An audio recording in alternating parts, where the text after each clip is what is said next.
una fractura a distancia del sitio de impacto, por lo tanto el foco óseo no es ahí mismo donde se recibe el punto.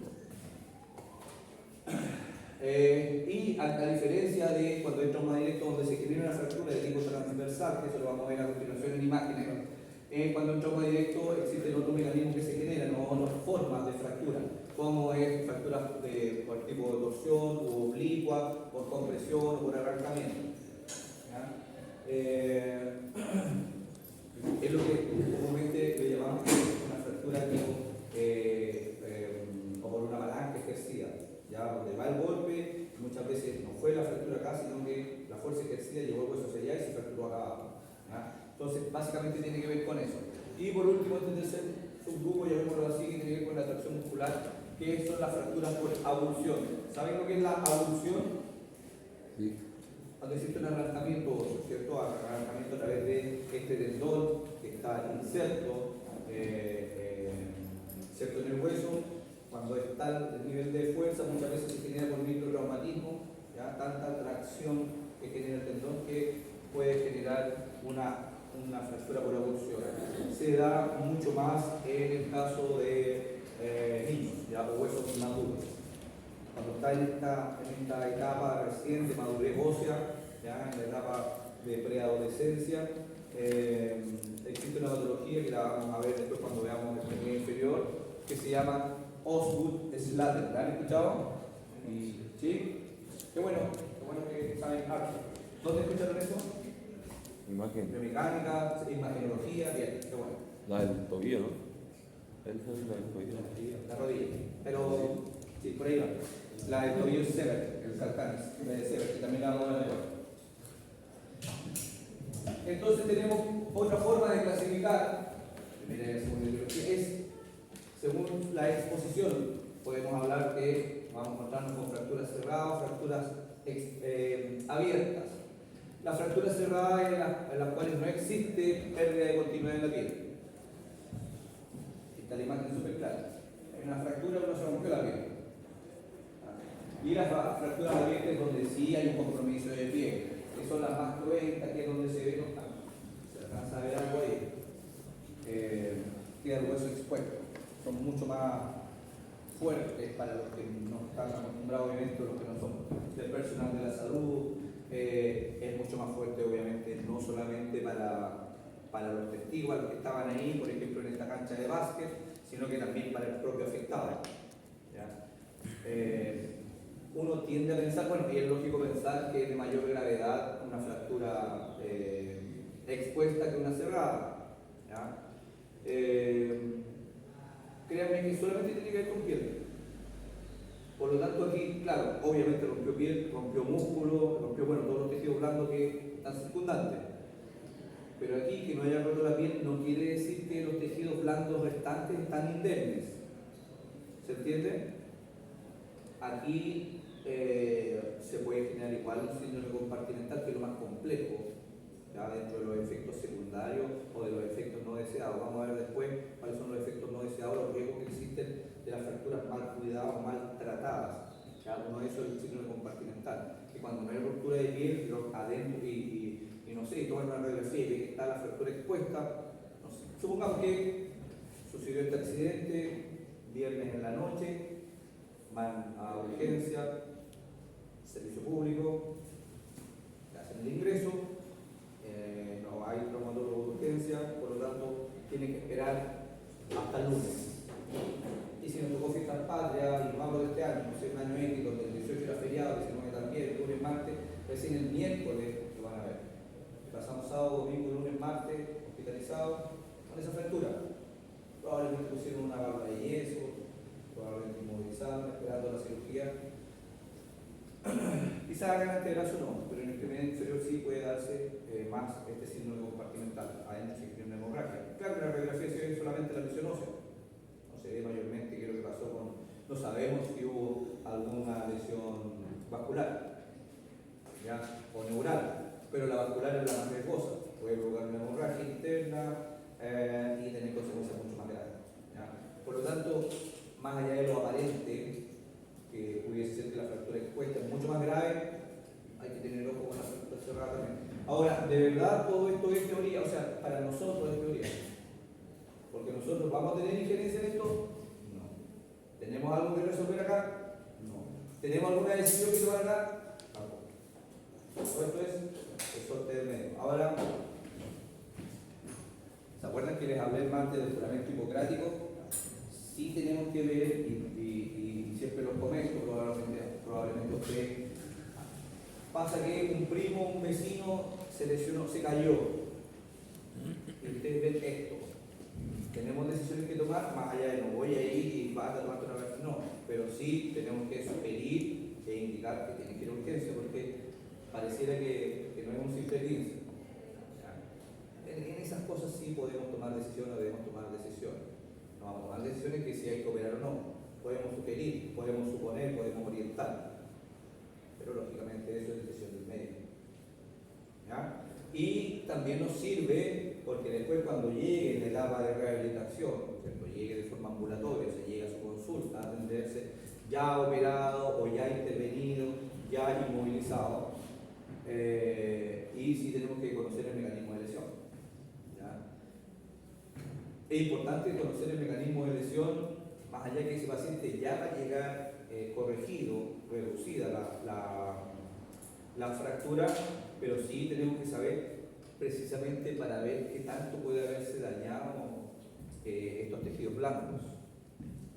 Uno puede o quizás debiese ser mucho más seguro en cuanto a decir, no, si ya estás acá es porque todo el procedimiento previo, médico, quirúrgico, está 100% bien ejecutado. Por lo tanto, de ahora en adelante solamente tengo que rehabilitar. Y no siempre es así. No siempre es así porque, como les comentaba, muchas veces lo prioritario es restablecer el realineamiento óseo. El tejido blando no se preocupa mucho. Entonces uno tiene que saber si esa lesión, más allá de que pueda ser evidente, si fue una fractura expuesta, va a haber una cicatriz no simétrica, no quirúrgica. ¿Ya? Uno pues aprende a identificar cuál es la cicatriz quirúrgica y cuál es la cicatriz que quedó por la fractura propiamente tal. Entonces es importante saber el mecanismo de lesión, bueno, y dentro de eso obviamente toda la anamnesis para poder ver, para poder estar mucho más atento con lo que pudiese haber sucedido con ese tejido blando. Ojo ahí, ¿ya? Hay que pensar que en promedio, post fractura, el paciente lo van a mandar a terapia después del mes, aproximadamente. ¿Ya? Más allá de los periodos de inmovilización, que puede ser 1, 2, 3 meses, qué tiempos que han ido cambiando. Antes era un yeso de 3 meses, sí o sí. Ahora se están utilizando estos inmovilizadores que permiten retirar para hacer kinesioterapia y volver a posicionar o a colocar. Porque se ha comprobado, ¿cierto? Eso está más que evidenciado que mientras antes comencemos con procesos de rehabilitación va a ser mucho más rápido el avance, mucho más precoz también el proceso de osteogénesis. ¿Sabe alguien por qué se espera sí o sí el primer mes? La solidificación del hueso. ¿Cómo? Para que solidifique el hueso, ¿no? Tiene que ver con eso. Ya al mes hay una formación de un tallo óseo. Ya. Pero eso lo vamos a ver ahora en un par de diapositivas más. Tiene que ver con el tallo óseo blando. Ese tallo, ¿por qué hay médicos que mandan al mes y hay otros que prefieren asegurarse a los 2 meses? Porque al mes recién se forma el tallo óseo blando. Ya, que sea blando precisamente quiere decir que todavía puede perder esa alineación. Ahora, si está con plagas, con estudiantes es más fácil porque eso ya no se va a mover y ahí sí lo mandan al mes. Pero si no fue así, si no fue desplazado, si fue una fractura desplazada, o sea, si fue una fractura no desplazada, algunos se aseguran y lo inmovilizan con yeso solamente o con un inmovilizador y prefieren estar los 2 meses porque si no se hace un buen tratamiento kinésico y uno comienza a movilizar antes y no se preocupa de eso, puede generar una pseudoartrosis. Una pseudoartrosis cuando se forma una articulación, se forma una movilidad que no corresponde a ese nivel. Y prefieren esperar los 2 meses porque al segundo mes ya hay una formación o ese callo óseo blando se ya empieza a transformarse, empieza a madurar y a transformarse en callo óseo duro. ¿Ya? Estamos hablando de los huesos grandes, ya tibia, fémur, húmero.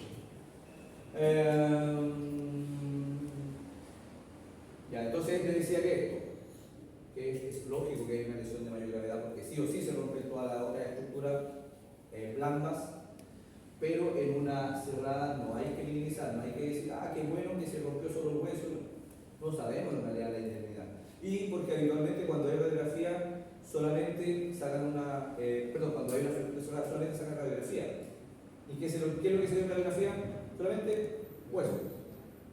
Podemos proyectar que el tejido, sí, pero lo concreto o donde se ve con certeza en una resonancia o en un escáner. ¿Ya? Lo único donde podemos ver todas las estructuras, tejido blando y tejido duro. ¿Sí? Si siempre que se ve una fractura en urgencia, donde sea, van a radiografía solamente, preliminar. Lógico. Y si se ve la fractura, ¿para qué vamos a tomar una resonancia? Ya está clarita la lesión. ¿Ya? Entonces, para nosotros es importante esto, más allá de lo que dice acá, que esta zona de mayor gravedad. ¿Y por qué mayor gravedad? Bueno, porque también además existe un riesgo de infección. ¿Ya? Tanto por la lesión térmica propiamente tal, y además porque sí o sí tiene que ser intervenida quirúrgicamente, entonces siempre está ese riesgo. Según la idiopatogenia lo podemos clasificar en fracturas completas o fracturas incompletas. ¿Ya? Esto vamos a profundizar ahora. Dentro de las fracturas completas es aquella que atraviesa todo el espesor del hueso. Esto tiene que ver con la cortical. ¿Ya? En las fracturas incompletas tiene que ver con que una cortical está dañada. Y aquí vamos a ver la diferencia. En aquellas fracturas donde no está dañada ninguna de ambas corticales, hablamos de una fisura. ¿Ya? Es para ver la diferencia. Cuando hay un daño cortical, por ejemplo, vemos aquí en este borde superior, acá en esta radiografía, hay una ruptura en la cortical y acá no. Es una fractura incompleta. Las fracturas incompletas se asocian habitualmente o en mayor medida, principalmente, no solamente, no es que sea exclusiva en niños, pero se da sí más en niños o en huesos inmaduros. Y ahí vamos a ver las fracturas por perturbación traumática, el tallo B, el rodeo del bambú. Y las fracturas completas son las que nosotros conocemos como fracturas permanentes altas. ¿Ya?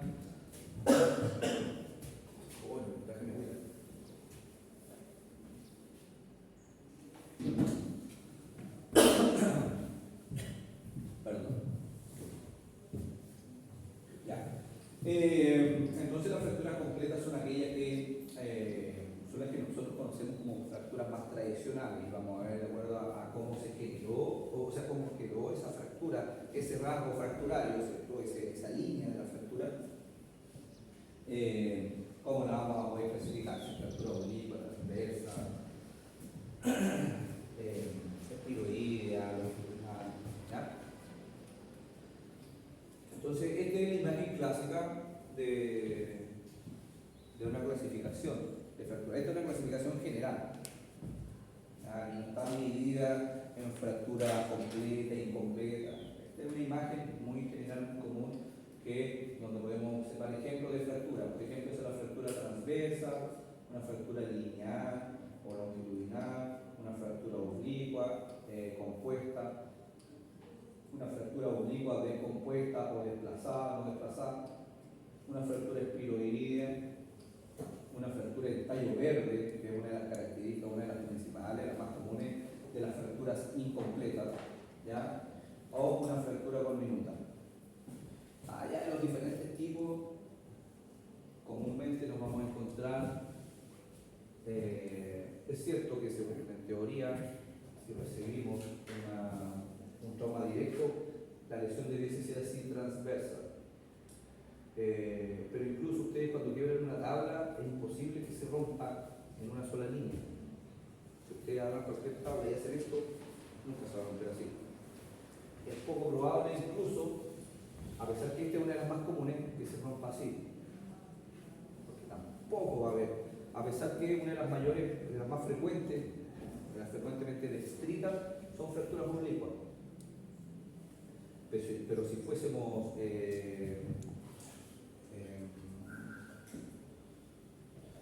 carpinteros, teníamos que nunca va a haber nada oblicuo perfectamente. Vamos a ver que la mayoría de las fracturas son espiroideas. ¿Existe algún componente espiroideo? Si yo quiero una tabla, hago esto, posible que se rompa en el sentido transversal. Y puede que sí, más aparentemente queda más oblicua, si yo, como esta tabla, aparentemente queda oblicua. Pero si analizamos y vemos todo el componente, estamos pensando que es un objeto, ¿cierto? O en este caso un órgano, es un cilindro, de forma cilíndrica, vamos a ver que tiene un componente rotatorio, hay un componente espiroide.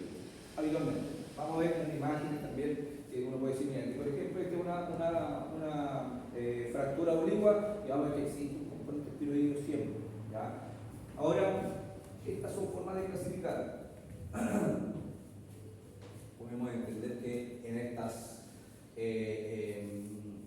causales de alta energía que generan una fractura, lógicamente no va a ser 100% transversa, imposible que sea 100%. Habitualmente existe una mezcla. Y habitualmente sabemos que existen más de dos segmentos, o de dos fragmentos, perdón, acerca un minuto. ¿Ya? No somos estructuras perfectamente simétricas. ¿Ya? Por lo tanto, como sea la energía que genere esta fractura, habitualmente van a haber mezclas. Lo que busca el médico es tratar de unificar criterios y de ponerle un nombre como un poquito más preciso, pero no es nada 100%.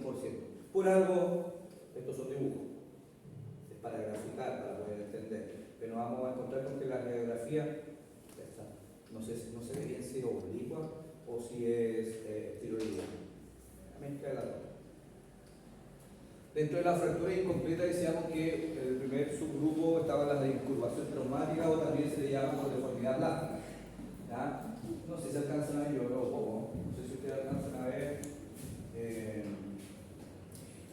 Que está el delegado acá. ¿Hay alguien que sabe elegir un delegado? No, hay alguien que se ofreció como delegado, por si no lo sabía, es aviso. Ya que nadie se ofreció, ¿está acá o no? Bueno, es fundamental que el delegado esté casi siempre, porque si no vamos a hacer la información. Pero como ustedes no eligieron a nadie, él se ofreció solo, se aseguró. A él le va a llegar toda esta información. Debe de ustedes es pedirse de él, no el que ande detrás de ustedes buscándolo para entrar. ¿Quién es? No se me buscará acá. Le pregunté yo ese día, pero nadie me hizo. ¿Alguien sabe cómo se llama? ¿Saben quién es? ¿Se conocen entre ustedes? ¿Cuál se me pregunta el martes?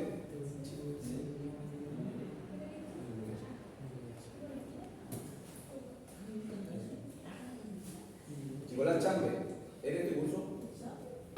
¿Es de tercero? Es que el tercero está... Por eso tiene que ser alguien de acá.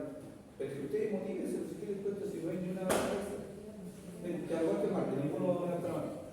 Bueno, va a ser él. Lamentable, él no puede ser él porque él no sabe si queremos recuperar una clase el día viernes en la tarde. Son ustedes los que tienen la prioridad porque están en segundo. Lamentablemente es así. Entonces, si hay un choque de horario, hay que priorizar con los cursos, con las asignaturas de segundo año. Ya, pero no me voy a adelantar en eso. Por eso se ofreció, porque él sabe las reglas del juego.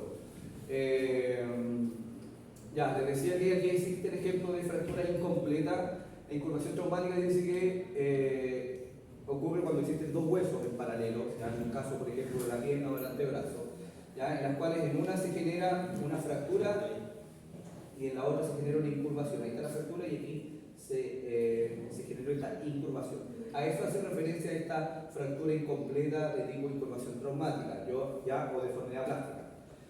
A diferencia, por ejemplo, de este otro tipo de fractura incompleta que es la fractura en tallo verde.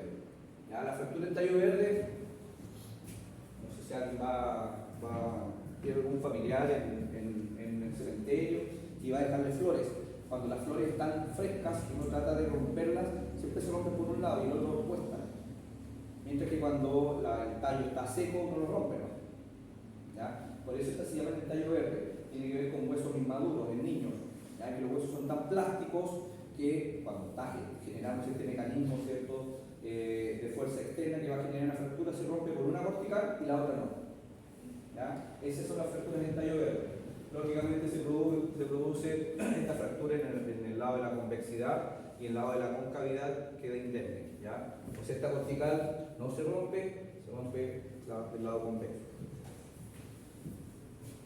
Otras fracturas incompletas que tenemos son las en rodete o tipo bambú. Esa es, mira, ahí está más claro, ahí está la radiografía en la fractura en rodete tipo bambú. Acá se alcanza a apreciar. Esa es la diferencia de una radiografía. Ahí está el dibujo, a eso se refiere. Ese es el abultamiento que se genera. Y ahí está la caña de bambú, por eso se llama de esa forma. ¿Ya? Una fractura incompleta en rodete o en caña de bambú. ¿Ya? Dice que en la impactación se genera la metáfisis esponjosa, que se produce por un aplastamiento, como es tejido cartilaginoso, eso se rompe y se desparrama hacia los lados. Eso es la realidad que no es. Por eso les trato de mostrar esto y lo comparo con la gráfica, que es mucho más evidente, mucho más entendible. ¿Ya? Entonces esta compresión ya de tipo axial genera un engrosamiento de tipo anular. ¿Se entiende? Les hacía mención de esta es la clase. ¿Ya? Yo voy a preguntar acá. Todo lo que está pasando más allá de lo que yo hablo, ¿ya? De esto tengo que el aplastamiento trabecular de la fractura incompleta también existe un aplastamiento trabecular, tal cual como su nombre lo dice. ¿Ya? Son mecanismos compresivos que afectan huesos cortos. No existe un rasgo fracturario, o sea, no existe como lo habitual que conocemos como fractura, esta línea de fractura. ¿Ya? Existe una radio-opacidad, o sea, en el escáner, en la resonancia se ve más opaco muchas veces. ¿Ya? Ahora dentro de uno puede inferir porque existe una variación en la estructura. ¿Ya? En este corte, en esta resonancia, podemos ver, ¿cierto?, esta forma cuadrada que tiene esta circunferencia, ¿cierto?, este cuerpo vertebral. Vemos que todo tiene su altura relativamente normal y aquí vemos que está aplastado. ¿Ya? Es fácil de distinguir. Ahora, como siempre os digo, estas son imágenes de libro, o en este caso imágenes de internet. ¿Ya? ¿Qué significa eso? Que son las imágenes más claras. Que es algo que mostrar una radiografía donde no se nota nada. No, cuando estamos aprendiendo tenemos que ver esta imagen. Ahora en la realidad, cuando ustedes estén trabajando, comiencen por su práctica, va a llevar una radiografía y no van a ver nada. Y van a decir, pero ¿dónde se ve el aplastamiento? No lo veo. Sí, pero fíjate ya. Esa es la realidad. ¿Ya? Todo esto son ejemplos evidentes. ¿Ya? O como antiguamente decían, son imágenes de libro. En el libro aparece la imagen más grosera, que es la que más demuestra, y en la realidad nunca me tocan esa imagen. Otra fractura incompleta son las fisuras, decíamos donde las líneas fracturarias no se circunscriben ningún fragmento óseo o no existe daño en las dos corticales. ¿Ya? En este caso ahí se alcanza a ver la fractura rotoriana. Ahí, para mí, más que fisura, esta es una fractura, porque hay daño en la cortical. Esta sí vendría representando una fisura. A pesar que esta es la misma, ya está el paso de 21 días, se ve la evolución. Ahora, y la última, el sexto subgrupo de la fractura incompleta está en la fractura por hundimiento. ¿Ya? Tiene que ver más con huesos planos. ¿Ya? También se llama fractura de ping-pong. Ahí se ve, aquí también, fractura, o sea, una imagen de libro. Se ve claramente el hundimiento que se da en el frente. Como les decía, mayoritariamente, principalmente, esta fractura incompleta se da en huesos inmaduros. ¿Ya?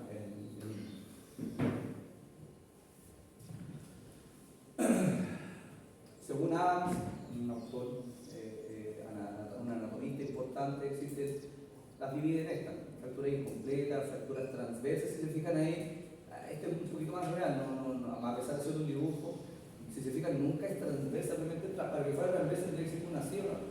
Ahí puede ser una fractura transversa, de repente en los operarios que trabajan con sierras grandes, pasan a llevar segmento y hay fractura transversa.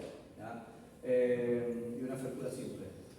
Tenemos las fracturas completas, entonces. Ahí es donde vemos una fractura oblicua. ¿Ya? Insisto, imágenes de libro. ¿Ya? Después después vamos a trabajar con imágenes propiamente tal, no son un poquito más con las imágenes reales, es un poquito más complejo. Lógicamente estas se dan en huesos maduros, las fracturas completas en huesos maduros. Estas fracturas oblicuas son mucho más descriptibles, es mucho más fácil de escribirlas en huesos largos. ¿Ya? Se entiende que por una flexión, ¿ya?, por un mecanismo de flexión que hace que se genere este tipo de fractura. Su nombre lo dice, la línea diaficiaria es oblicua en torno al eje, o sea, al eje diaficiario con respecto a la línea de fractura. Las transversas, aquí si se fijan hay una fractura transversa, en la cual la línea de fractura es perpendicular al eje longitudinal del hueso. ¿Ya? Habitualmente en la superficie lobular. Siempre compárenlo, o yo siempre lo ejemplifico con una tabla. Con una tabla es imposible que esa tabla se quiebre de una manera perfectamente lineal. Tenemos las fracturas espiroideas, que tal como les mencionaba muchas veces estas las denominan o las clasifican como fractura oblicua igual. Pero habitualmente si pudiésemos ver esta imagen en 3D, nos vamos a dar cuenta que siempre hay un componente espiroideo. ¿Ya? Al igual que las transversas, es imposible que sea una fractura oblicua perfecta. ¿Ya? Pero ahí no vamos a discutir con el médico, si finalmente el médico te manda. Y si él dice que es oblicua, bueno, oblicua. Y yo en mi ficha coloco fractura oblicua. Luego coloco lo mismo que dice el médico, ese es el diagnóstico médico con el cual yo recibo al paciente y así lo ingreso a mi ficha. Después yo hago mi diagnóstico kinésico. Mecanismo torsional, ¿cierto? Y lógicamente en dos trazos. Entonces también afecta a los huesos largos. Existen fracturas completas con un tercer fragmento que muchas veces se asocian o hablamos de fracturas conminutas cuando hablamos más de dos fragmentos. ¿Ya? También esto es más común de lo que uno cree. ¿Ya?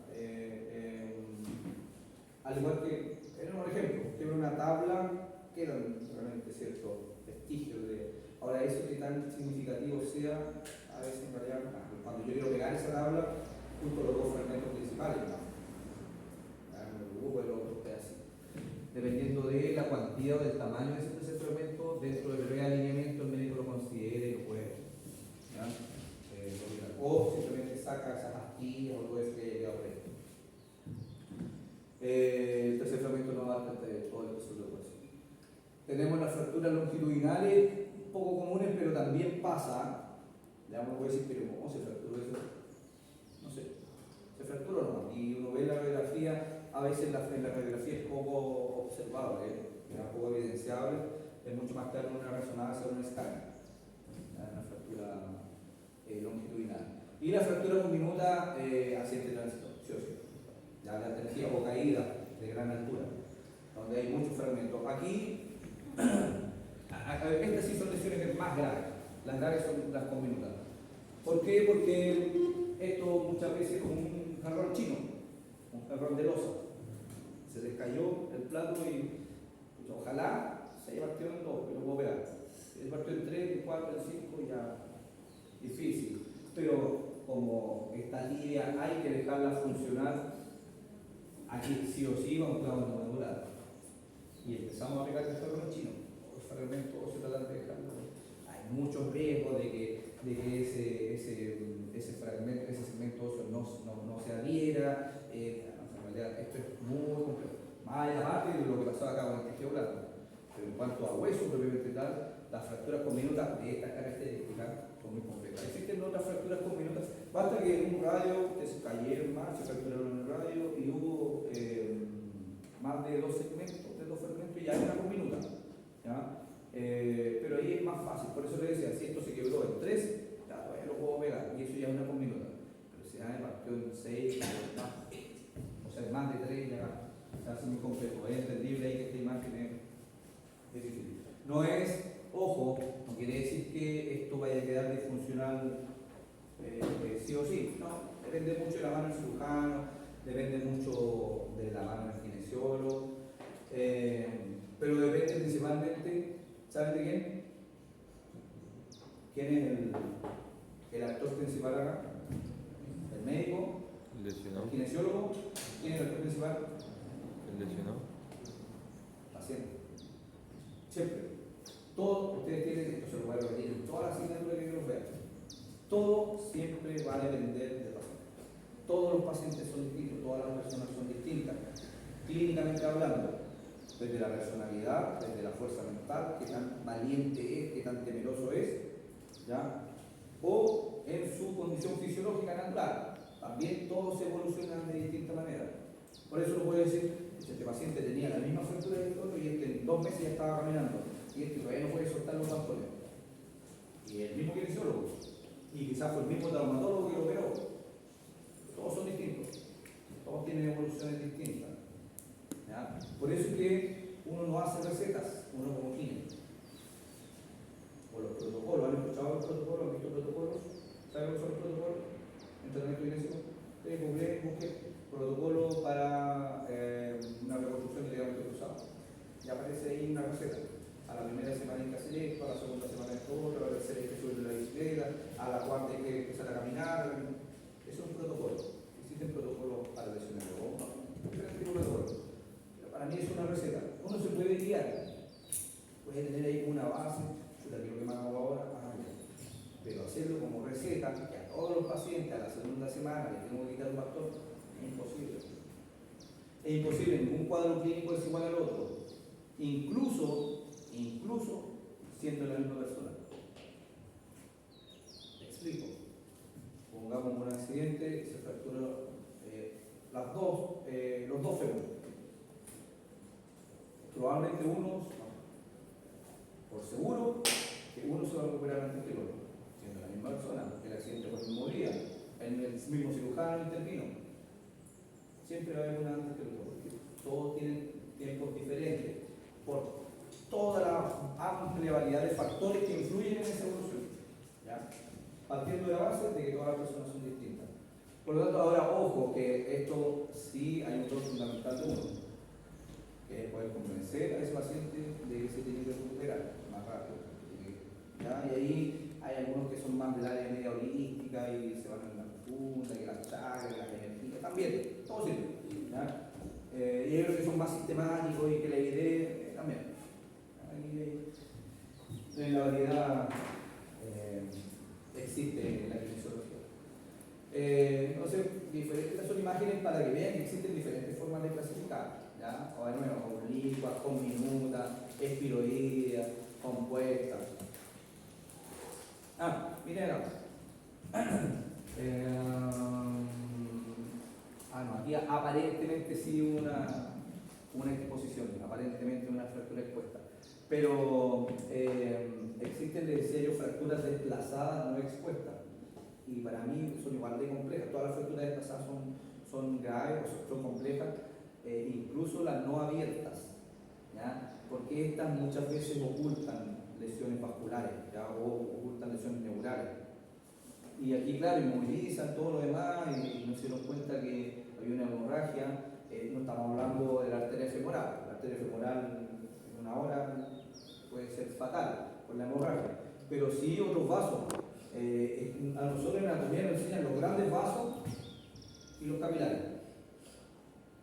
Y aquí hay una infinidad de diferentes categorías, desde arteriola hasta arterias. ¿Ya? Y basta que una de ellas se lesione y pueda generar un problema mucho mayor. ¿Ya?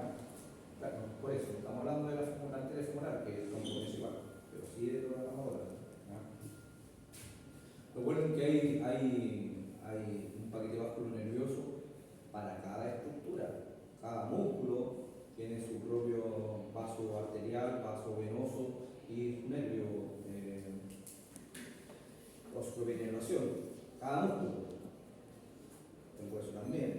Cada estructura tiene su propia, por lo tanto, inervación y vascularización. ¿No? Así que tenemos que pensar de esa manera y no como nos enseñaron en anatomía 1, que era todo muy esquemático y muy cuadrado.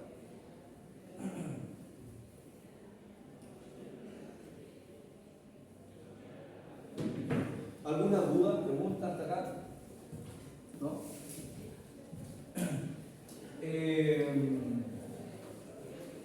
Existen ciertas características propias en la edad inmadura, en los huesos inmaduros, ¿cierto? De los niños. ¿Ya? Lógicamente ahí el tejido es mucho más de fibrocartílago. Un hueso inmaduro no tiene la consistencia, no tiene la compactación que tiene un hueso maduro. Por lo tanto que ante estas fuerzas mecánicas externas, ¿cierto? Muchas veces las fracturas no van a ser completas, van a ser incompletas. ¿Ya? Además tiene un componente osteogénico, ¿cierto? La osteogénesis, la formación del nuevo tejido óseo es mucho más acelerada, porque precisamente está en esa etapa, está creciendo. Entonces uno por ahí dice, entre comillas, dice, ahora los niños son de goma. El niño se cayó, se cortó y al mes, o a las 2 semanas ya estamos bien, como si nada. En cambio, el profesional de la salud, sobre todo el kinesiólogo, que son los que he visto yo, escucha que somos yo, y a 2 meses, pues, no, es verdad. Lo he visto, lo he evidenciado, he atendido muchos amigos y está comprobado que somos un poquito más que rigurosos. Yo digo, que porque sabemos lo que va a pasar, por eso quizá aquí hay un estado de alerta previo. Pero los niños, 10 o 12 semanas y después están como si nada. Obviamente dependiendo de lo que está hablando de una fractura de fémur más complejo. Pero es por eso, en ese alto potencial osteogénico. Gran capacidad de regulación, lo mismo. Etapa de crecimiento, etapa de desarrollo, por lo tanto, claro, la preocupación es que es un niño que no sabe expresar muchas veces, entonces ese dolor, la mezcla del dolor físico y todo el el susto. Pero no debiese tener, lo único que debe preocuparse, bueno, el traumatólogo, el pediatra y uno, es que haya quedado bien alineado. ¿Ya? Aquí hay que preocuparse un poquito más. Cuando afecta la placa de crecimiento. Sabemos que los huesos largos, los huesos no crecen en toda su extensión, sabemos que crece ahí más. ¿Dónde crece más? ¿Cómo se llama? ¿En la epífisis o en la diáfisis? Sorpréndanme antes que lo googleen. ¿Dónde crece el hueso? ¿Saben cuál es la epífisis? ¿Cuál es la epífisis? Los extremos. La diáfisis es el cuerpo. La metáfisis es lo que está entre la diáfisis y las epífisis. Y ahí es donde está la placa de crecimiento, ahí es donde el hueso crece en sentido longitudinal. Entonces, cuando existe una fractura, cuando existe una lesión que compromete la metáfisis, cuando compromete la placa de crecimiento, lógicamente eso puede traer consecuencias a futuro. ¿Por qué? Si hay una fractura ahí, va a alterar ese proceso de crecimiento natural y lo más probable es que deje o crezca, siga creciendo de manera más lenta. Y muchas veces ahí se generan estas diferencias de longitud de extremidad o estas asimetrías. Yo atendí una vez a un paciente que yo lo conocí ya, lo operaron en la adolescencia, 14, 15 años, y había sufrido un accidente a los 8 años, lo habían atropellado. Una fractura de fémur. Afectó la placa de crecimiento, lógicamente el hueso del fémur interno siguió creciendo y se generó una diferencia de 14 centímetros. 14 centímetros en el puro fémur y el otro. Lógicamente, a medida que fue creciendo, que fue avanzando en edad, y, a los 8, 9, 10 años, fue adaptando calzados, se le fue fabricando calzado especial, porque se usaba uno de estos zapatos con un terraplén para poder nivelarse, y independientemente de eso, igual generó una escoliosis, igual, porque lógicamente la disminuye era mucho más a medida que iba creciendo. Bueno, a los 14, 15 años se decide intervenir. ¿Saben por qué se esperó hasta esa edad para intervenir? ¿Por qué no se operó a los 10 años, a los 8 años, cuando lo ocurrió? ¿Quién sabe? Exactamente. Había que esperar a que llegara a una cierta madurez. No se hagan nada con operarlo a los 10 años, cuando ya había una diferencia, lo que decir, operémoslo ahora para que. No, porque lo iba a seguir creciendo igual. Entonces se esperó a que llegara esta madurez ósea y ya no iba a crecer más el otro fémur, y ahí se hizo una intervención. La intervención que se hace es un procedimiento, en realidad no es que le coloquen un hueso extra, no, se hace un procedimiento. Pues vamos a ver, se me olvidó el nombre propio que tiene, que en las cuales se va girando una tracción mecánica que se genera, que todos los días hay que ir girando medio milímetro, casi tortuoso, pareciera que es tortuoso para el paciente, pero casi como una película, casi, ¿cómo se llama la que se va a estrenar ahora? Así, mismo nivel. Todos los días él iba a terapia, más allá de la terapia por el hospital, había que dar vuelta en un tornillo, literal, había que dar vuelta en un tornillo. Que también lo ocupan, no sé, alguien acá ha usado bracket, cuando vas a usar los expansores, lo mismo, el mismo mecanismo, ¿cierto? Que hay que usar y vas dándole vuelta boca y se va abriendo para abrir el paladar. Ya, lo mismo era ahí. Pero el paciente igual sufría tremendo. Cada vuelta ese tornillo era un dolor tremendo. Y eso que era medio milímetro lo que subía todos los días. Bueno, volviendo al tema. Esa es la relevancia y lo que hay que tener en cuenta cuando las fracturas son en niños. ¿Ya? Más allá de todo esto que pareciera que es muy favorable y que siempre va a ser buena o correcta la evolución, pero hay que tener ojo con esto. ¿Ya? En niños también existe una clasificación de Salter que tiene que ver con la... aquí hay otro elemento importante. Hemos hablado de los tipos de fractura y habitualmente hablamos de fractura en la diáfisis, ¿cierto? Comminuta, oblicua. Recién hablamos aquí de la fractura de las metáfisis, la placa de crecimiento. Pero existen otras fracturas, no con otra clasificación, sino que existen otras fracturas que lógicamente esta clasificación de Salter tiene que ver con los niños, ¿ya? Pero no saliéndonos de Salter, ¿ya? Existen otras fracturas que para mí son las más complejas. Bueno, todas son complejas, ¿ya? Pero hay un grado de complejidad para el kinesiólogo que es cuando compromete la articulación. Cuando esas fracturas en la epífisis. ¿Por qué?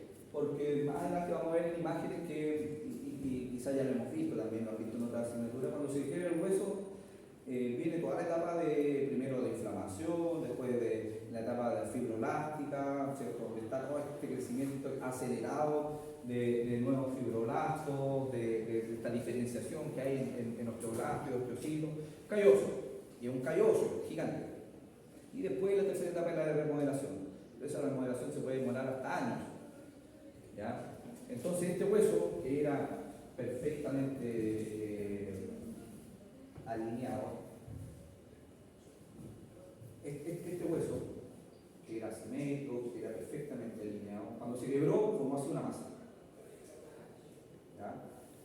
Ya después se tiene que remodelar. Ahora pensemos ese callo óseo, pensemos esa masa a nivel articular. Si sabemos que esta superficie articular tiene que ser perfectamente pulimentada, así lo describimos cuando hacía anatomía 1. La superficie articular tiene que ser perfectamente pulimentada, perfectamente regular, ¿cierto? Cuando estábamos en el laboratorio veíamos los huesos y veíamos que justamente la superficie articular era perfecta, era como una porcelana, no tenía que tener ninguna irregularidad, salvo que sea ya un hueso añoso, donde hay un proceso degenerativo, donde ya viene una condromalacia o una artrosis. Pero la superficie articular perfecta, a mi entender, debe ser así, perfectamente pulimentada. Entonces, imagínense cualquier irregularidad. Imagínense ustedes cuando en su calzado, en sus zapatos, zapatillas, tiene una piedrita así ínfima. ¿Les molesta o no? Y tengo que sacarme y sacar y digo, oye, esa cosita ya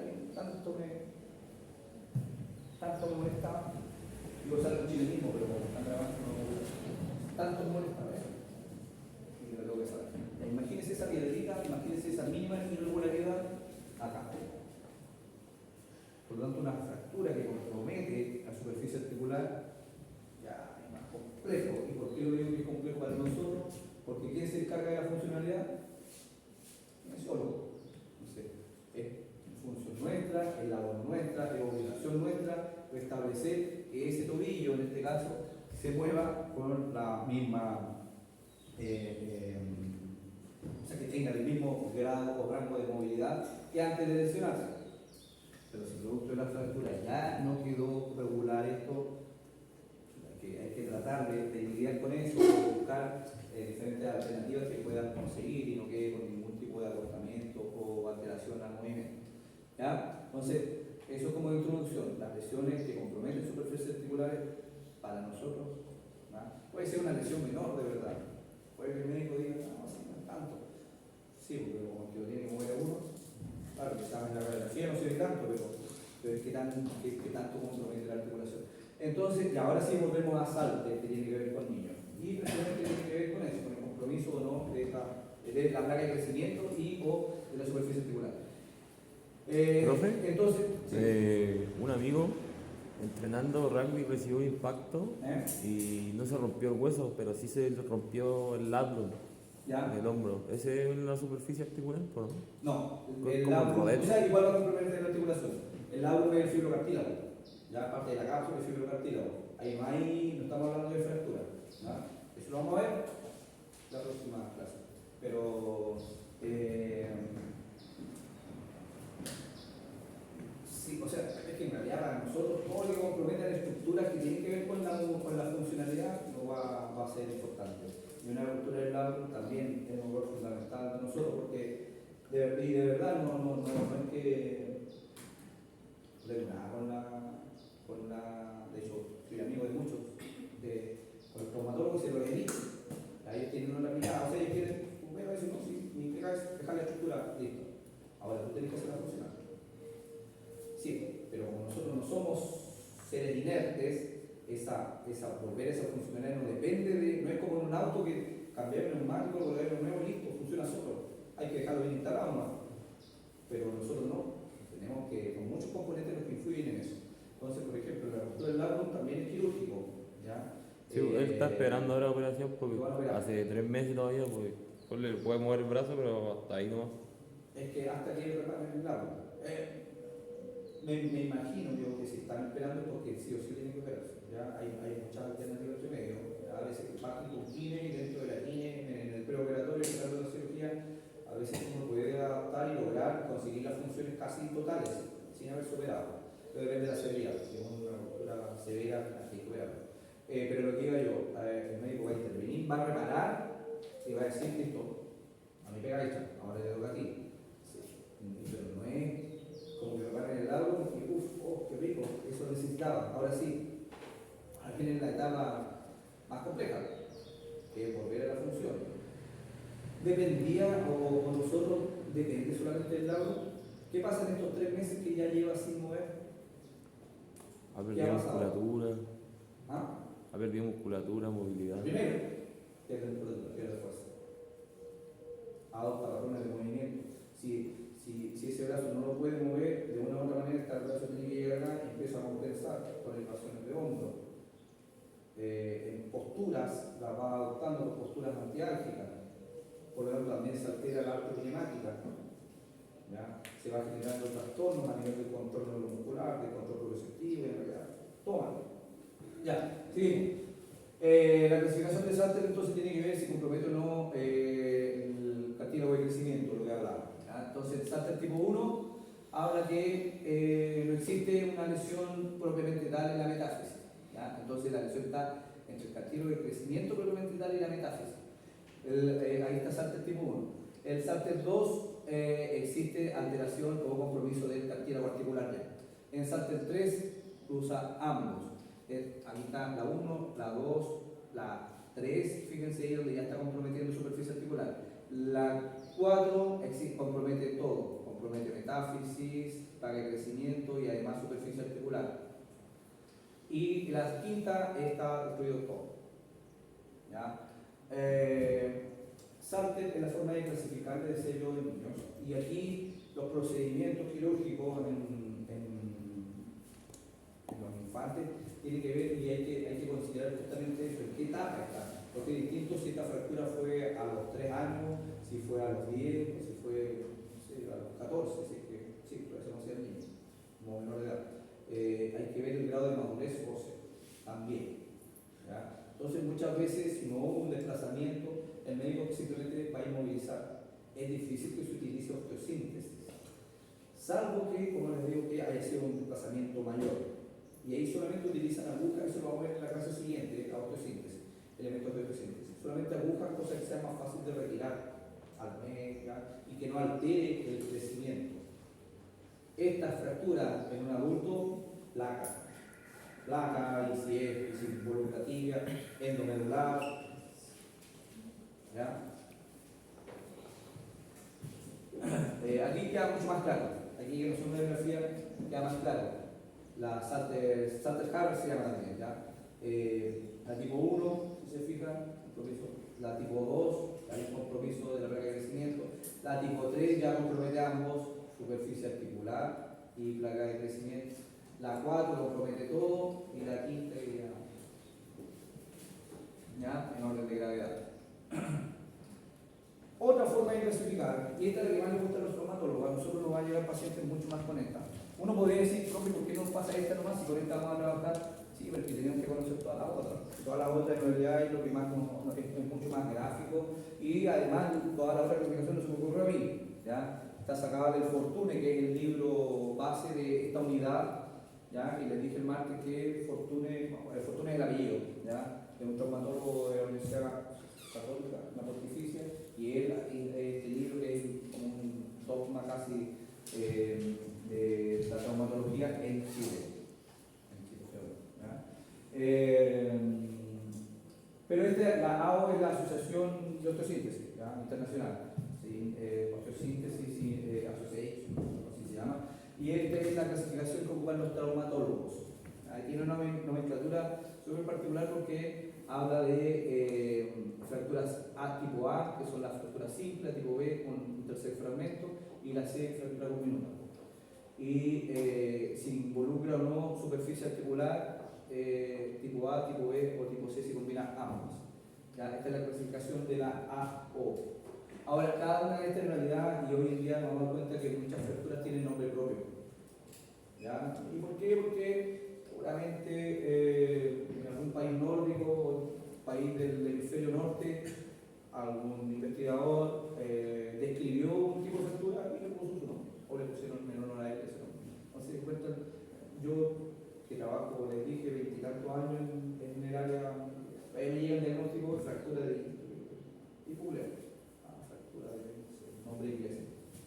Que el trauma justo venía de un poco, lo conversé una vez con un traumatólogo y le digo, ¿qué es eso?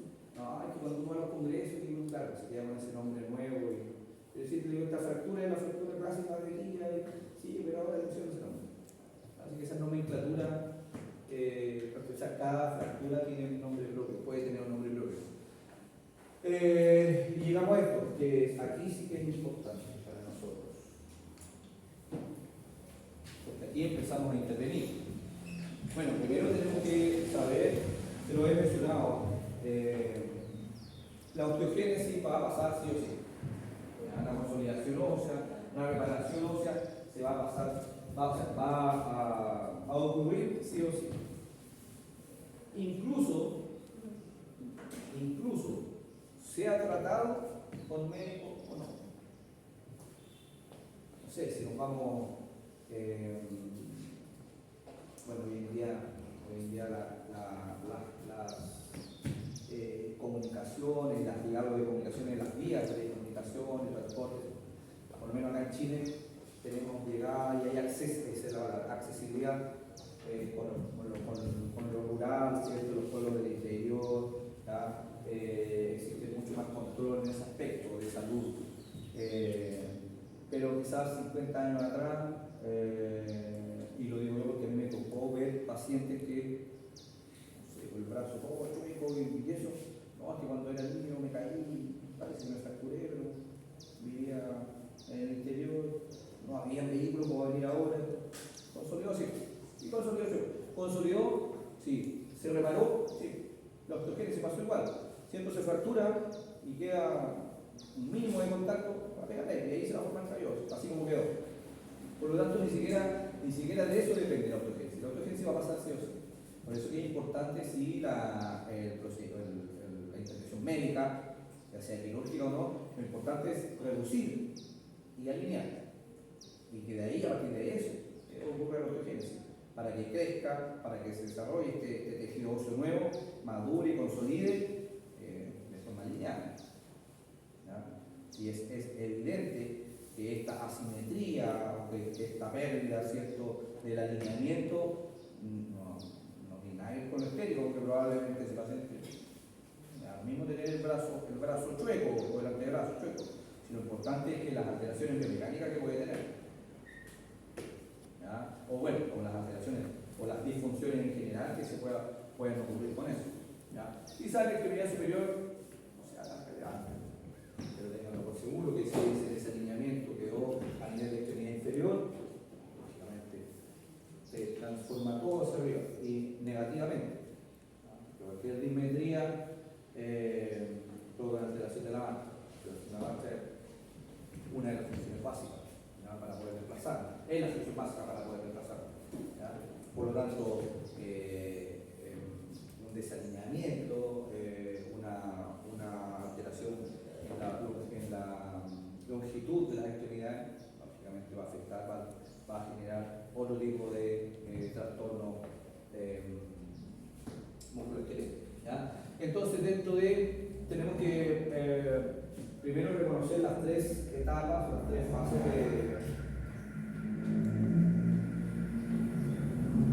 de la reparación de los tejidos en general. ¿Ya? ¿Eso lo vieron en biomecánica de tejido o no? ¿Vieron lo que son las reparaciones de tejido? ¿En alguna asignatura lo vieron? ¿Cuáles son las tres etapas? De hecho, la mencioné más. ¿Cuáles son las tres etapas de la reparación de cualquier tejido? De la piel, del hueso, del músculo. Inflamación. Primero inflamación. Después. Curación. ¿Cuánto? No, curación, regeneración. ¿Cómo? Curación, ¿no? Algunos le llaman etapa fibroblástica, algunos la llaman etapa de fibroblastógenesis, ¿ya? Diferentes nombres que tienen que ver con la etapa donde viene el crecimiento exagerado de tejido nuevo. Y la tercera etapa, que es la etapa de maduración o de remodelación. ¿Ya? Esas tres etapas ocurren en cualquier tipo de reparación. Cualquier tejido que sea dañado, cualquier daño tisular que tiene la capacidad, un tejido que tiene la capacidad de repararse, van a ocurrir esas tres etapas, siempre, sí o sí, debiese ocurrir. ¿Ya? Entonces el hueso o el tejido óseo no escapa de aquello. ¿Ya? Y ante eso tenemos que la primera etapa es la fase de curación, ¿ya? O sea, perdón, en la fase aguda, que tiene que ver o que coincide con el proceso inflamatorio. En este caso, vamos a ver, bueno, después en el próximo año fisioterapia lo volvemos a ver y vamos en profundidad diferenciando por tejidos. Vamos a ver que el tejido óseo es bien particular, más allá que sigue esta norma general de las tres etapas, pero en cuanto a los tiempos, al ser un tejido mucho más compacto, de mayor rigidez, de mayor consistencia, cambia a diferencia de todo lo que es tejido blando. El tejido muscular, ligamentoso, tendinoso, tiene una reparación mucho más, o en la piel incluso tiene una reparación mucho más similar en cuanto a los tiempos. El tejido óseo escapa de aquello. Entonces aquí hablamos que esta fase aguda dura de 3 a 4 semanas. ¿Ya? Hay una formación de hematoma en torno a la lesión propiamente tal. A ver, como introducción, en general, para de ahí entrar al detalle. En general, cuando hablamos de estas tres etapas, hablamos de que la inflamación ocurre en las primeras 24, 48, 72 horas, entre 2 a 3 días, la inflamación aguda. Después de eso comienza la etapa fibrolástica. Aquí ya viene la etapa en la cual los fibroblastos comienzan a diferenciarse. Y esto puede durar de 2 a 3 semanas, hasta un mes. ¿Ya? Y de ahí viene la etapa de remodelación. Ahora, esto se circunscribe. La inflamación sí o sí pasa en los primeros días. Empieza la etapa fibroblastógenesis. Pero esto no es que llega hasta la tercera semana y después deja de... No, sigue produciéndose nuevos tejidos. Y aquí también la etapa de remodelación no es que espera la 4 semanas y ahora aparece. No, también se empieza a remodelar más o menos. Por eso es que es importante, les decía yo, saber en qué momento yo empiezo a traccionar, saber en qué momento empiezo a descargar eso. ¿Ya? Porque eso va a favorecer, sobre todo entre la segunda y la tercera etapa. Vamos a... Entonces, por eso habla que el hematoma dura de 1 a 7 días, independiente que la fase aguda dura de 3 a 4 semanas. La formación del hematoma. Este hematoma va a generar, lógicamente, una necrosis, ¿ya? Producto de... A ver, en la fase aguda, o en la etapa inflamatoria, ¿qué es lo que ocurre? O porque hay un aumento de volumen, porque lo primero que activa, el primer mecanismo que se activa es una vasodilatación, una hiperemia, que llegue más sangre a esa zona. ¿Ah? ¿Por qué llega más sangre a esa zona? Porque la sangre, ¿cierto?, es la que va a llevar el medio de transporte para que va a llevar todos los elementos reparadores. Entonces se concentran ahí y empieza a aumentar el volumen. Ahora, lamentablemente, siempre por eso esa inflamación va acompañada de dolor. ¿Por qué? Por todas las reacciones químicas. Los receptores de dolor captan estos activadores inflamatorios, lo captan como sustancias dolorosas. Eso duele, por lo tanto hay un dolor químico. Pero además hay un dolor mecánico. ¿Por qué? Porque al aumentar el volumen también está tensando todo el tejido blando y eso también los receptores de dolor también lo captan como un estímulo. ¿Ya? Por eso que duele todo en una inflamación. Y desde una inflamación, desde que se doblaron un poquito el dedo porque cerraron mal la puerta y se le inflamó y ustedes se tocan, les duele. Sí, por esto que les digo yo. Hay un proceso inflamatorio. Si hay inflamación, es porque hay preparación de algo, es porque algo se rompió. No va a aparecer en la radiografía, no va a aparecer en la resonancia, pero si pudiésemos llevar esos tejidos al microscopio, probablemente hay muerte celular. Si hay inflamación, es porque algo se está reparando. Si ustedes se sacaron mal acá un cuerito de acá de la uña y se le inflamó y le duele, porque eso tiene que repararse. Todo tejido se repara. Profe, la gente siempre toma antiinflamatorio. Es lo peor eso. El antiinflamatorio se supone que el primer día no debiese ser, solo que debiese tomar un analgésico. Ahora la mayoría de los fármacos tienen el componente analgésico antiinflamatorio. ¿Ya? Algunos más estrictos dicen que no debiese tomar antiinflamatorio porque podrías interrumpir el proceso normal. Tampoco ves como que tomas antiinflamatorio y la inflamación se detuvo. No, sigue su curso normal, sino que muchas veces se recomienda para que la inflamación no sea tan masiva. ¿Ya? No va a pasar lo mismo con nosotros dentro de los primeros auxilios. O sea, te guinzaste, por ejemplo, y lo primero que viene el primer auxilio es con el hielo. ¿Y hielo para qué? Para que no se inflame. Y algunos de ustedes pueden decir, pero se tiene que inflamarse, entonces es parte de... Sí, pero es que si no pones hielo se te inflama en un globo y eso tiene que después reabsorberse. Entonces, mientras más se inflama, más va a costar que después se reabsorba. ¿Me entienden? No es que todos estos mecanismos, estos procedimientos antiinflamatorios sean así de certeros. No es que lo van a interrumpir. Salvo que exista algún fármaco muy específico. Y por eso te dice que hay por ahí algunos médicos que no, aguántate y tomate este analgésico nomás y deja que haga su uso normal. Ahora hay que pensar que esta inflamación son principalmente las primeras 24 o 48 horas. ¿Ya? Ahí es donde tiene que ocurrir esto. Entonces, este mismo tejido necrosado, ¿cierto? Lo que se rompió, lo que está muriendo, las células del tejido que están muriendo, tiene que empezar a renovarse. Y ahí es donde vienen todas estas respuestas inflamatorias que, como les decía, lo vamos a ver en fisioterapia. Entonces, aquí un esquema ya en general de lo que es la reparación tejido óseo. Los primeros 7 días el hematoma, la inflamación que dura hasta las 3 semanas. ¿Ya? Estamos pensando que todo esto es hueso, o sea, parte de lo que tiene que ver con componente. Aquí está el hueso, pero todo el proceso inflamatorio está incluido acá. Acá no estamos abarcando piernas ni nada. Ahora se entiende que si esto aumentó el volumen acá, las piernas no vienen de tal, o en el caso del segmento que sea, también aumenta el volumen. Callo óseo blando, después de la 4ª semana ya, en 3 a 8 semanas, una mezcla entre callo óseo blando y callo óseo duro, después ya a los 3 meses ya está consolidado, porque ese callo óseo ya es rígido, ya no se va a mover con nada. Ahí después viene la recomendación que 6 meses puede durar hasta años, ¿ya? Donde se supone que tiene que llegar a tener una forma lo más natural posible.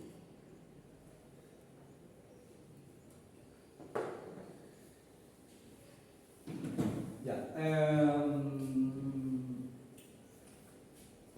Después viene la etapa de reparación, de regeneración, o la etapa fibroblástica. ¿Ya? Dice que hay formación de brotes capilares que transportan células endoteliales. ¿Qué es lo que pasa? En un principio, en la etapa inflamatoria, llega mucha sangre, llegan todos los elementos reparadores, plaquetas, mastocitos, esto pasa en los 3 primeros días. Fue tanto que el hematoma va a durar hasta 7 días en el caso del hueso. ¿Ya? Pero lógicamente todo ese detrito, todo ese elemento necrosado y toda esa basura hay que limpiarla. ¿Ya? Eso genera una pérdida de la oxigenación. Hay una alteración en la vascularización o en la saturación y eso estimula que los fibroblastos comiencen a activarse, ¿ya? Y comiencen a diferenciarse. Entonces tiene que haber una neovascularización. A ver, en anatomía 1, ustedes hicieron presencial, ¿cierto? Anatomía 1.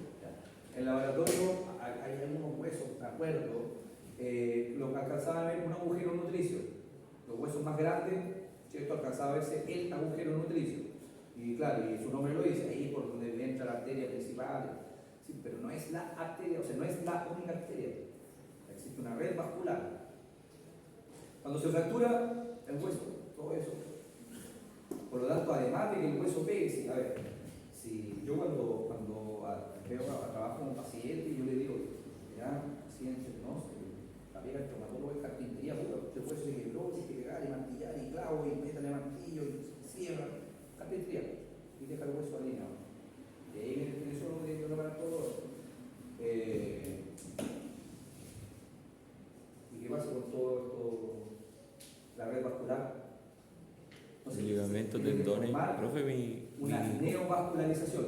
un amigo se quebró el tobillo y no le arreglaron los tendones, nada, y después quedó el pie así nomás. No tenía flexibilidad en el tobillo. No fue aquí. No fue, pero los kines lo mandó a que lo operaran de nuevo. Tuvieron que romperle de nuevo el Es tobillo. que eso pasa.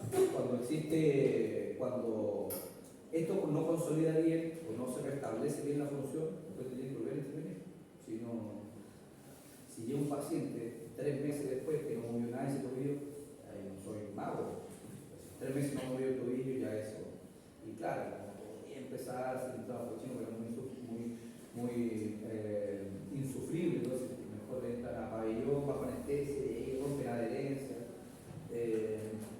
Pero por eso, mientras más precoz sea todo lo que es el tratamiento, va a ser mucho mejor. Para uno es más fácil, o sea, más natural el trabajo que hace uno y también para el paciente mucho mejor.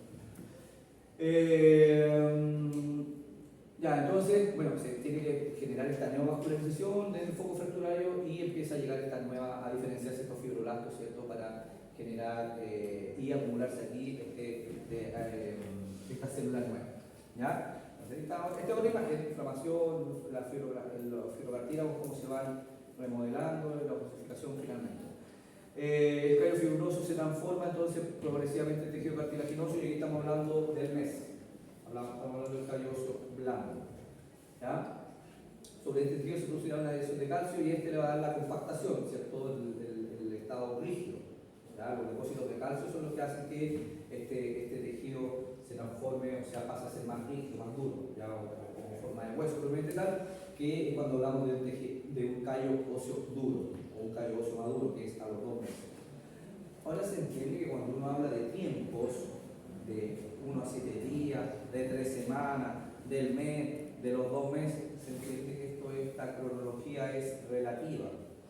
¿Ya? Es lo que yo les mencionaba hace un rato. Toda la fisiología, todos los cuerpos, todas las cosas, todo es distinto. ¿De qué depende? De todos estos factores. ¿Han escuchado por ahí? Dicen, oye, se demoraba en consolidar. Sí, es que cuando era niño no se alimentaba bien. O la abuelita dice, no, es que nunca tomó leche. No, ya, y todo se influye. La nutrición, básicamente.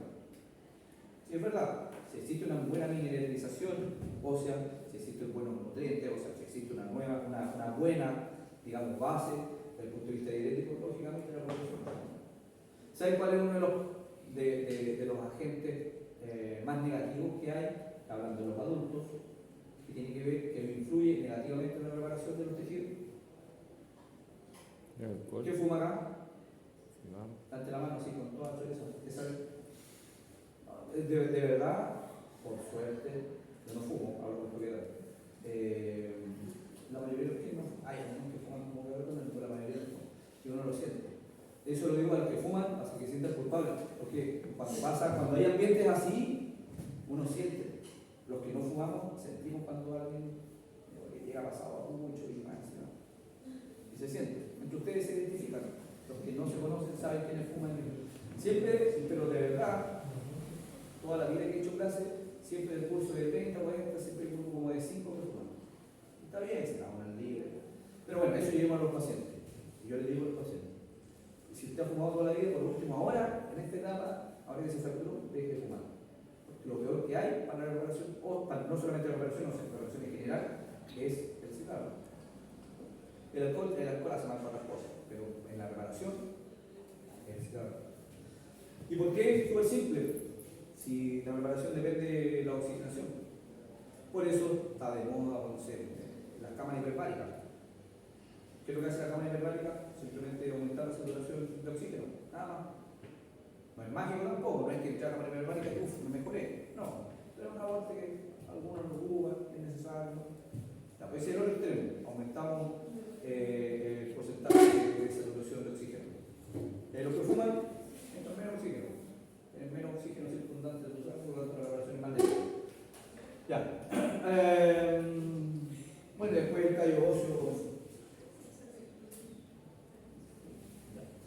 Y aquí viene esta etapa, ¿cierto? La formación del calloso, el hematoma, la degradación de esta hemorragia, ¿cierto?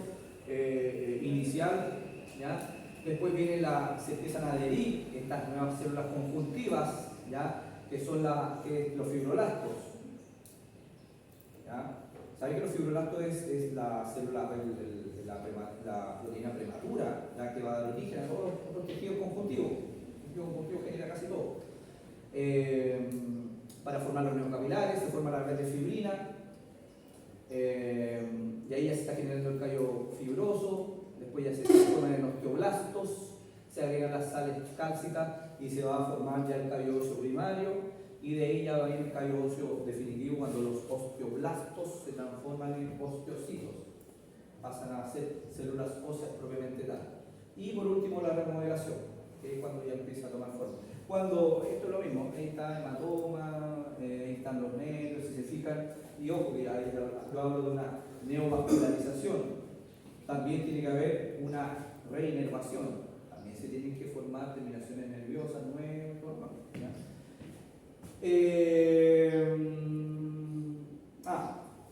Cuando un paciente me pregunta, se quebró, se fracturó, y me dice, voy a quedar como antes, yo le digo, sí y no. O sea, siendo certero, es imposible que quede como antes. Bajo mi objetivo es que quede 100% funcional. Ahora, esa pregunta, si voy a quedar como antes, es difícil. Y le doy siempre un ejemplo. Aquí hay cosas de madera. Supongamos que esta mesa es de madera, las patas son de madera.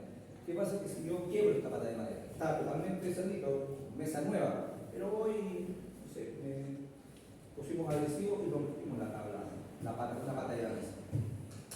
Puede que, para repararla, porque la rompimos así, se le colocamos unas placas de acero, fijamos unas placas de acero y de hecho quedó más firme, ahora está de acero, está la madera y por fuera está la placa de acero. Quedó bien, no quedó nada, quedó súper. Pero quedó como antes. No. Entonces ella al medio, el pensar voy a quedar como antes, es tan relativo. De partida no vas a quedar como antes porque ya va a haber un calloso. ¿Ya? ¿Se va a remodelar? Sí, no sabemos cuándo. No sabemos, a los 6 meses, ya tomamos una radiografía a los 6 meses, ¿así quedó? No, seguramente si tomamos una radiografía al año va a ser distinta a la de los 6 meses. Entonces uno al año puede decir que los libros dicen que al año termina la remodelación. Bueno, a ver, tomemos una radiografía al año siguiente y vas a ver que ya no es lo mismo. Si finalmente nuestro cuerpo se va adaptando a todo, va cambiando de forma, por lo tanto lo mismo ocurre con el callo óseo, con esta etapa de remodelación. O usted mismo en la piel. ¿Alguien tiene alguna herida de niño, alguna cicatriz?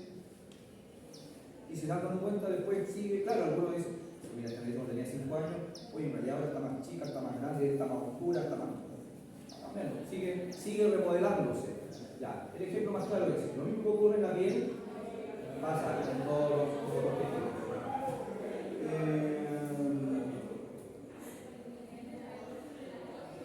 Esta es la última diapositiva, aquí terminamos. ¿Ya? Básicamente tiene que ver con esto que les decía yo. ¿Ya? La etapa de remodelación es cuando ya uno puede soportar cargas máximas. Esto después lo vamos a llevar obviamente a la clínica o al tratamiento kinésico propiamente tal. ¿Ya? De hecho ya la próxima clase, que va a ser el próximo jueves, porque el martes feriado, vamos a comenzar por lo clínico propiamente tal que tiene que ver con las fracturas. ¿Ya? Entonces vamos a quedar hasta acá. Dudas, preguntas, consultas.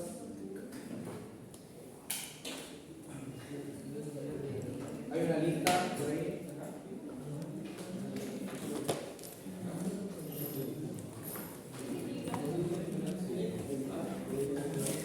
Los felicito a los que llegaron 8 de la mañana, traten de llegar a la hora, sí, pero ¿tienen clase ahora? No. Entonces, doblemente felicitados porque venir, porque más, todos los compañeros